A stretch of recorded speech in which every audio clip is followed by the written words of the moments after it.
Analysis begins with noticing. So I'm going to read Woman Hollering Creek, and I'm going to notice things as I read it. There's a lot worth noticing in this story, and I'll just talk about it as it comes.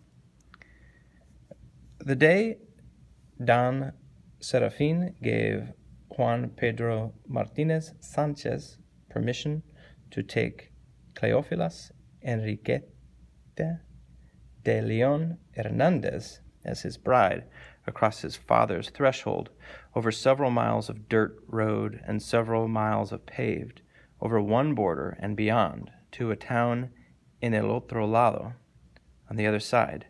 Already did he divine the morning his daughter would raise her hand over her eyes, look south, and dream of returning to the chores that never ended, 6 good-for-nothing brothers, and 1 old man's complaint.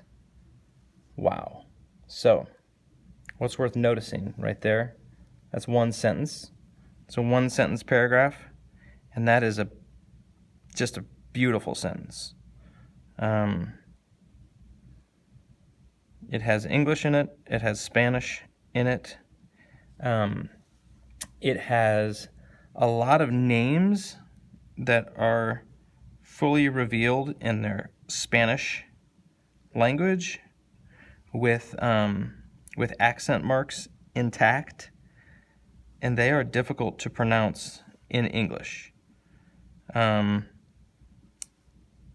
that's a choice that she made in building these characters. She gave them the names that she chose, and they're distinctively Latin American names, and they're also very distinctly they're difficult to say in English, but because she put those accent marks in there, it's like she expected that maybe you would attempt. So we have established immediately before the first sentence is 15% of it is read, we have very clearly like this English, Spanish, I'm going to call it a border, because, well, they're different languages. So when you have two things that are different and they're right side by side, you have between them a border. And so I think that borders, and it also further establishes border as a metaphor in the story. We have that here. Across her father's threshold, that's a border. A threshold is the border between your house and the outside world. So we have a Spanish language border. We have a home border. Over several miles of dirt and several miles of paved, over one border, and beyond to a town en el otro lado, on the other side. Home border, country border.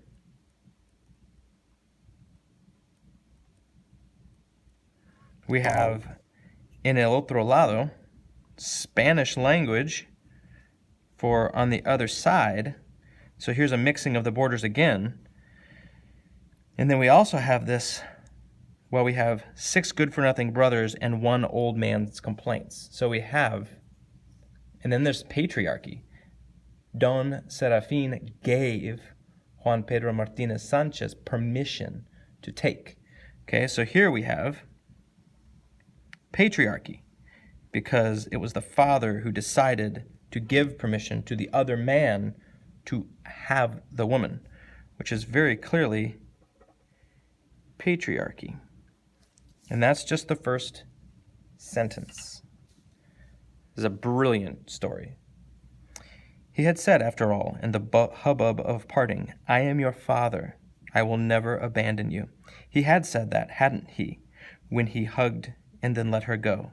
But at the moment, Cleofilas was busy looking for Chela, her maid of honor, to fulfill her bouquet conspiracy.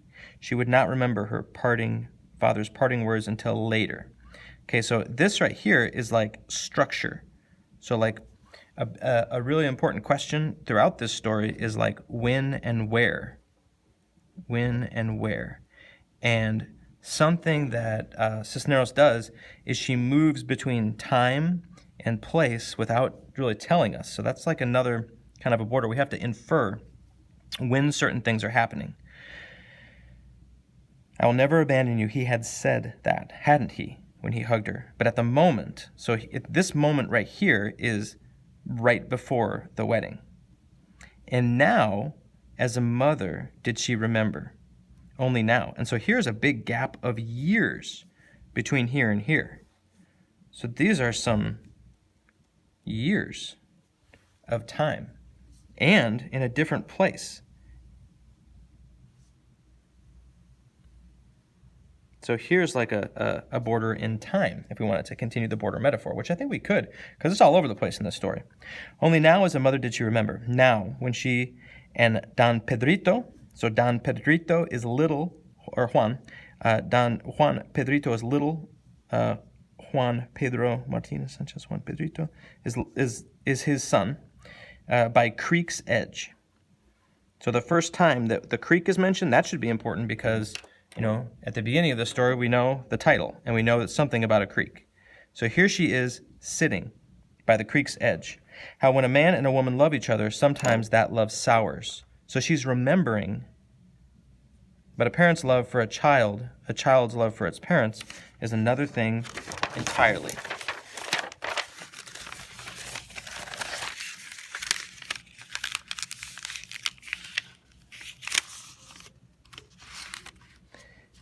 This was what Cleophilus thought evenings when Juan Pedro did not come home. Okay, so now we have a little bit of like inference that this marriage that was mentioned early on was not good. We also have so this is like was really kind of foreshadowed early on with that, like, why else would she put in the end of the first paragraph that her father said she could always come home? So so whatever's going on, this might not be a good marriage, because it's not good when someone just doesn't come home. And she lay on her side of the bed listening to the hollow roar. Hollow roar is really evocative. It makes you think. And hollow roar is no, like, accident. She's a really good writer. The creek is called hollering. Women, creeks roar. So this is like a substitute, like an image that fits with that creek, that flowing water. And so what does flowing water mean? We're going to learn through reading this story. Distant dog barking, the pecan trees rustling, ladies off in petticoats, soothing her to sleep. In the town where she grew up, there isn't much to do. So now we're back in the town where she grew up, except accompany the aunts and godmothers to the house of one or the other to play cards, or walk to the cinema, or seek the week's film again, speckled with hair quivering annoyingly on the screen, or to the center of town in order to earn a milkshake, or to girlfriend's house to watch the latest telenovela episode. This word is not translated. In other places, words are translated. And so some things you want to, like, ask as you're reading a story is like, what is the story asking the reader to do? This story is asking the reader to either figure out what this word means, know what it means, or live with it. A telenovela is a Spanish language soap opera. What is the story asking of the reader? But what Cleophilus has been waiting for, has been whispering and sighing and giggling for, has been anticipating since she was old enough to lean against the window displays of gauze and butterflies and lace, is passion. Not the kind on the cover of the Alarma magazines, mind you, where the lover is photographed with a bloody fork she used to salvage her good name. That's kind of funny. She's appealing to humor right there a little bit. But passion in its purest crystalline essence. The kind the books and songs and telenovela describe when one finds finally the great love of one's life and does whatever one can, must do, at whatever the cost. And this, when you read the whole story, figures into a choice that she makes. Because she chooses what the love of her life is, and it's not her husband. Tu o nadie, you or no one. So this time it is translated, but there's this bilingual, bicultural vibe to this story that's really cool. The title of the current favorite telenovela, the beautiful Lucia Mendez, having to put up with all kinds of hardships through the heart, separation and betrayal, and loving, always loving no matter what, because that was the most important thing. And did you see Lucia Mendez on the Bayer aspirin commercials? Wasn't she lovely? Okay, so what's happening in this sentence is something that she does throughout the story, is where she blends a narrator into like an overheard conversation. She does it really clearly over here. So I guess I'll talk about it over here. Here she has moved into Texas. She's in this new place. Seguin, Texas. And yes, they will drive all the way to Laredo to get her wedding dress. That's what they say, because Juan Pedro wants to get married right away without a long engagement, since he can't take off too much time from work. He has a very important position in Seguin with a beer company, I think. Or was it tires? Yes, he has to be back. So they will get married. Okay, so they will get married. So like, who's talking here? Who is this narrator? A lot of times it's like a nameless neighbor or somebody who like kind of knows things, but it shifts. It's not like a sturdy narrator that just like tells the story from start to finish. Who is this narrator? Is a question you want to ask when you're reading a story like this. Who is this narrator? I think. So they will get married in the spring when he can take off work, and then they will drive in his new pickup. Did you see it? To their new home in Seguin. Well, not exactly new, but they're going to repaint the house. You know, newlyweds. This whole little part right here like really feels like there's no quotation marks here, but it's really like an overheard conversation, and it kind of like has the voice of the community, you know? And I think this is the voice of her home community, because they're talking about her life, the transition she's going to have moving to the new culture. So,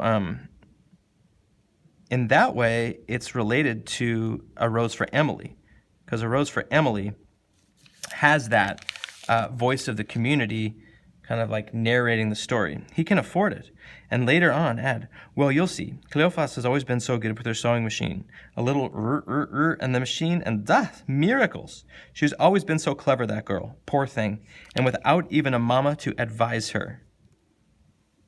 Okay, so she is in that masculine world in her own family with her father and her 6 brothers. Well, may God help her. What with a father with a head like a burro and those 6 clumsy brothers? Well, what do you think? Yes, I'm going to the wedding. Okay, so this is an even further layer of like narrator, because now this narrator is an actual person, like a character, but this person disappears without like any announcement. The dress I want to wear just needs to be altered a teeny bit to bring it up to date. See, I saw a new style last night that I thought would suit me. Did you watch last night's episode of The Rich Also Cry? Here, this is a telenovela, but they have she has translated the title into English. So like more like borders blurring is a powerful way to understand this story. Borders blurring. And maybe that's what we see throughout.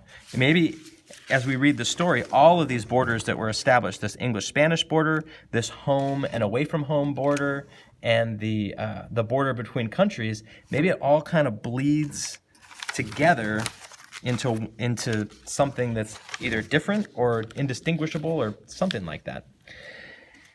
La Gritona. I'm not sure how to pronounce that. La Gritona. Such a funny name for such a lovely arroyo. And so here we are again. What a great word. Arroyo. Arroyo is like a small stream. It's also a bottled water company in Honduras. And when I lived there, people would walk down the street saying, Arroyo, Arroyo. It was great. But that's what they called the creek that ran behind the house, though no one could say whether the woman had hollered from anger or from pain. So here's this like kind of coming from the side, this notion of pain. We know a little bit like their relationship wasn't that great, but like we don't know what's going on. But this is a more serious tone injected through this creek, woman hollering creek. The natives only knew the arroyo crossed on the way to San Antonio, and then, once again, on the way back, was called Woman Hollering, a name no one from these parts questioned, little less understood. Pues allá de los indios, quién sabe? Who knows? The townspeople shrugged, because it was of no concern to their lives how this trickle of water received its curious name. It is a curious name, and we're going to find out more about that as we get deeper into the heart of the story. What do you want to know? Trini, the laundromat attendant, asked in the same gruff Spanish she always used whenever she gave Cleophas change or yelled at her for something. So this is more stuff about her like adjusting to culture shift.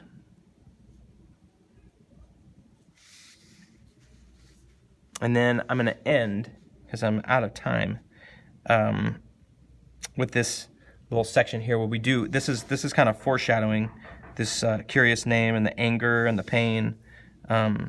The first time she had been so surprised, she didn't cry out or try to defend herself. She had always said she would strike back if a man, any man, were to strike her. And so here is where we learn that Cleophas has being physically abused by her husband. And the rest of the story, we'll see how these borders resolve themselves. Eventually, we get to the story, the folk legend, the folk myth of La Llorona, which is a very powerful cross-cultural pollination, like the idea that this mythological monstrous creature has crossed from Mexican folklore into the United States, makes this story like operating on so many different levels, just very, very rich with meaning. And then in the end, we have an actual woman hollering over the actual creek in Feliz, which means happy, as ironically, the next step forward in Cleophilas's life is to cross back over into Mexico. And so to like gain freedom, she goes home. It's a beautiful, poetic resolution to the story. A very powerful story at that.